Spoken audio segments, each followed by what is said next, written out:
अस्सलाम वालेकुम everyone, welcome back to our YouTube channel.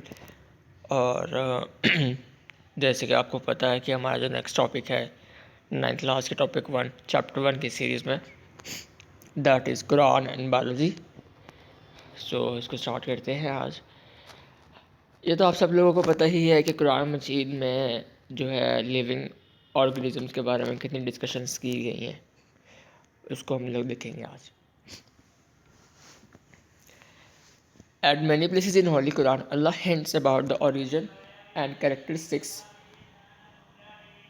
of the living organisms. In the same verses, human beings have been instructed to expose the unknown aspects of life after getting the hints. Here are some examples of such guidelines.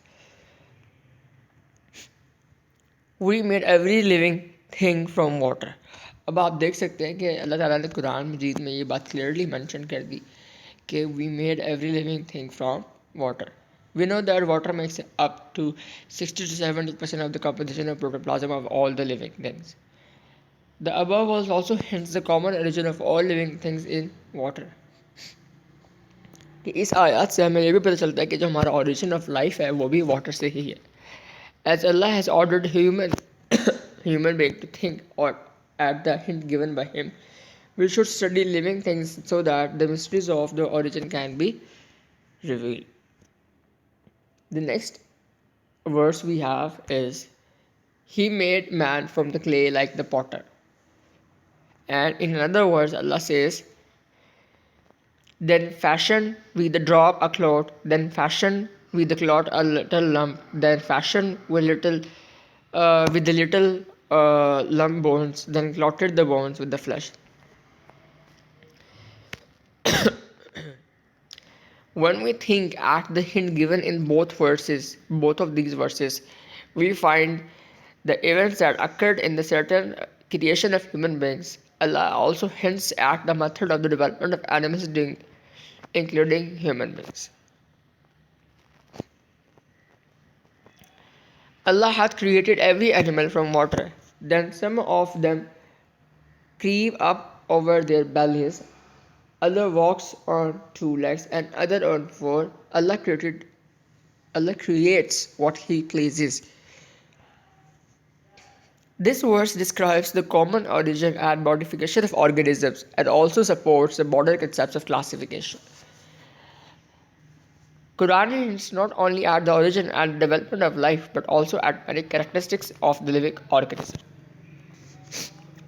तो ये कुछ versus थी कुरान मजीद में से जिसके बारे में जो हमें लिविंग ऑर्गेनिजम्स के बारे में हिंट दे दी थी कि how are the living organisms made up of और उनकी कंपोजिशन क्या है कि अल्लाह ताला ने किस तरीके से उनको बनाया. तो ये सारी चीज़ें लिविंग ऑर्गेनिजम्स की हम लोग बायोलॉजी में भी स्टडी करते हैं. इनफैक्ट अभी ऐसी भी चीज़ें हैं कुरान मजीद में जो कि मेंशन है.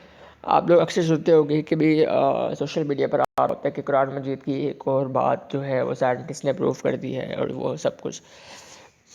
तो साइंटिस्ट तो अभी डिस्कवर ही नहीं कर पाए कुरान मजीद की टीचिंग्स को.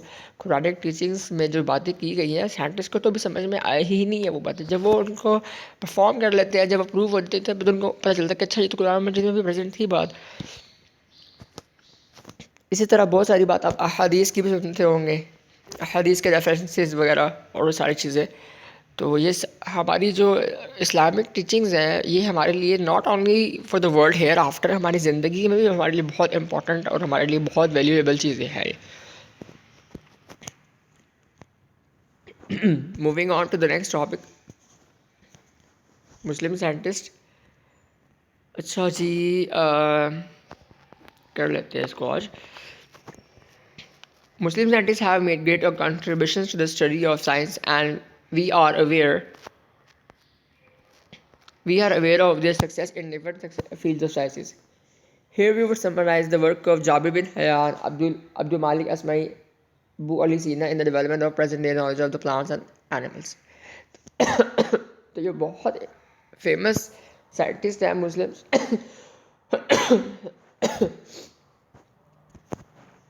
आप लोगों ने अक्सर सुना होगा जाबिर बिन हयान, इब्न सीना, अब्दुल मालिक. तो ये वही है.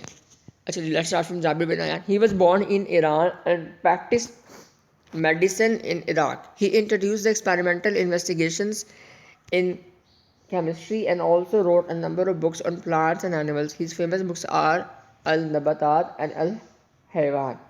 Al-Nabatat is basically related to plants और जो Al-Haywan है वो वो animal से related है. The next scientist is Abdul Malik Asmai. He is considered as the first Muslim scientist who studied animals in details. His famous writings include Al-Abil, which is camel, Al-Khayl, which is horse, Al-Wahush, animals, and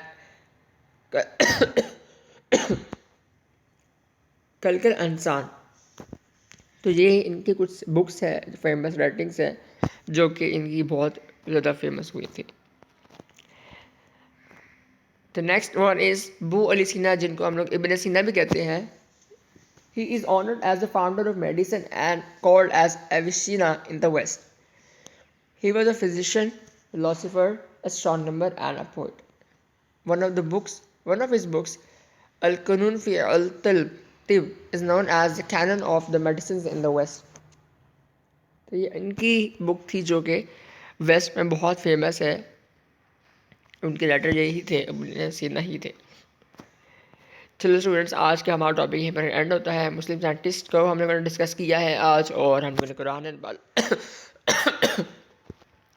and biology को study किया.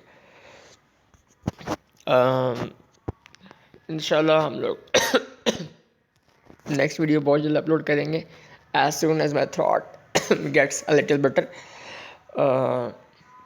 काफ़ी दिन से, I think 2 to 3 days से gap आ गया. हम लोगों ने चैनल पे वीडियो अपलोड नहीं की थी, वो थ्रॉट की वजह से ही था. बट आज भी मेरा थ्रॉट सेम कंडीशन ही थी, बट मैंने सोचा कि आप लोगों का लॉस ना हो किसी किस्म का, तो इसलिए I try to make a video. तो बट आप लोगों ने डिस्टर्बेंस सुनी ही होगी वीडियोज़ के दौरान. तो I would like to apologise for the disturbances caused. इंशाल्लाह हम लोग नेक्स्ट वीडियो के साथ वापस आएंगे बहुत जल्द. अपना ख्याल रखिएगा. किसी ने कुछ क्वेश्चनिंग करनी हो अगर सब्जेक्ट से रिलेटेड, आप मुझसे कमेंट सेक्शन में पूछ सकते हैं, या फिर आप मुझे ईमेल आईडी पर भी पूछ सकते हैं. अपना ख्याल रखिएगा. चैनल को सब्सक्राइब कर दें अगर आपने अभी तक नहीं किया, और अगर आपको वीडियो पसंद आई है तो आप वीडियो को भी लाइक कीजिएगा. मुझे इजाज़त दीजिए. अल्लाह हाफ़िज़.